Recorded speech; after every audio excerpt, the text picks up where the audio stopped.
Hello everyone and welcome to the latest episode of Toy Geek Maniac. I am your host, Chad Miller.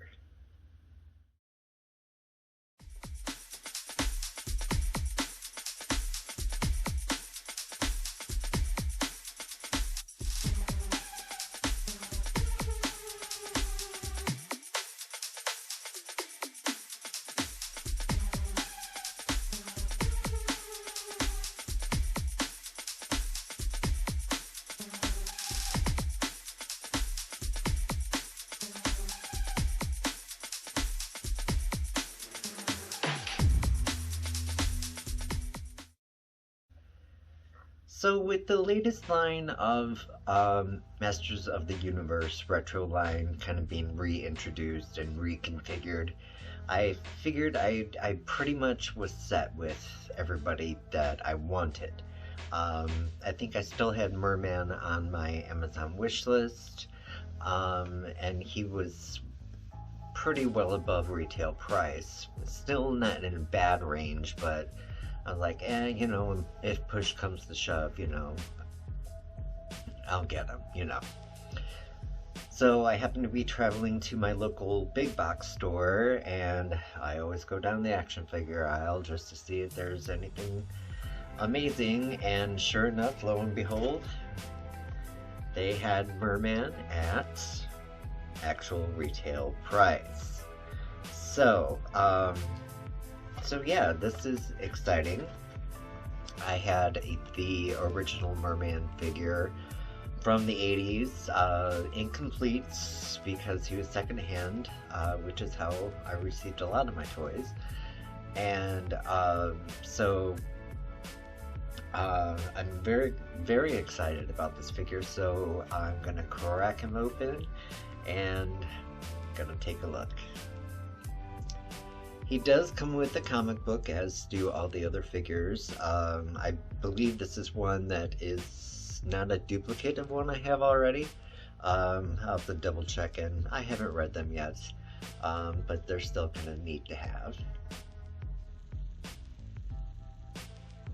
So Merman was actually one of the characters that kind of freaked me out watching the cartoon and having some of the comic books from the toys and coloring books and things like that.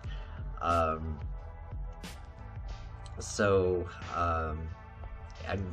very, very happy with how this figure looks. So let's go ahead and break into the articulation of him. He gets a head pivot, look down, a look up, a good lateral lift in the arm, shoulder turn, no bicep turn, single jointed elbow. There is a flex in the hand, it doesn't go very far. He gets a waist turn.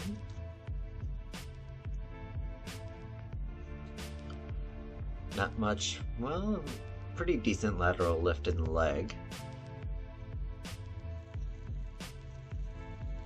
Single jointed knee. He does have a boot turn. And a flex forward and back in the foot. And let's see if we can. We get a slight pivot in the ankle there. So the costuming is great. I'm not removing it for this video because sometimes they're kind of hard to get back on, which is one of my only complaints about the series. So let's take a look at his accessory. So he is included with his Sword of Rakash. I had no idea, or maybe I'd forgotten, that it actually had a name. So yeah, that is his one and only accessory. And So I'm gonna get him displayed on my Masters of the Universe shelf, and I'll give you a little scan. I'm gonna rearrange it a little bit just because it's been the same for a bit now. So yeah, can't wait to show you that. Well, I'm not gonna reconfigure a whole lot right here, just because it's kind of high up on the shelf. But as you can see, there's He-Man and Evil Lyn.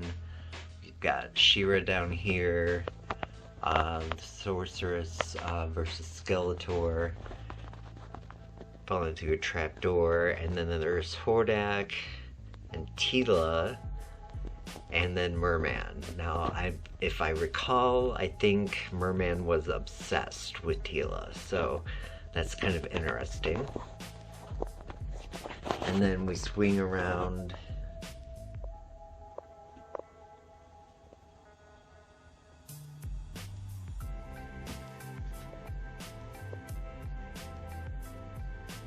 To see Beastman and Man-at-Arms going to battle at the entrance to Castle Grayskull. So that'll do it for this episode of Toy Geek Maniac.